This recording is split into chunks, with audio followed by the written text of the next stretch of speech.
আসসালামু আলাইকুম গাইস, দেখতে পাচ্ছেন iPhone 15 pro max back glass broken.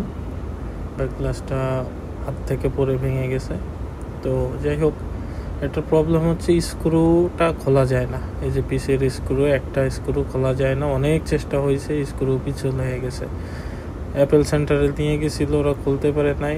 অ্যাপেলে একটা নিয়ম হচ্ছে কি, স্ক্রু খুলতে না পারলে ওরা ওই ফোন রিসিভ করে না। তো যাই হোক, কাস্টমারটা আমার ভিডিও দেখে দোকানে আসছে। তো আমি স্ক্রুটা খোলা ছাড়াই ব্যাক গ্লাসটা খুলে ফেলছি। একটা টেকনিক আছে। তো খুলে আমি আরেকটা যে মার্কেটে যে পাওয়া যায় OEM কোয়ালিটি অরিজিনালের মতো দেখতে ব্যাক গ্লাসটা লাগাই দিলাম খুবই অল্প পয়সায়, মাত্র 300 রিঙ্গিত। তো দেখেন, অরিজিনালের মতোই কিন্তু ফিট হয়েছে। তো যারা মোবাইল রিপেয়ার করতে চান, দোকান বুকিট বিনতাঙে আমাকে হোয়াটসঅ্যাপে অথবা বায়োতে নাম্বার আছে, নক দিবেন।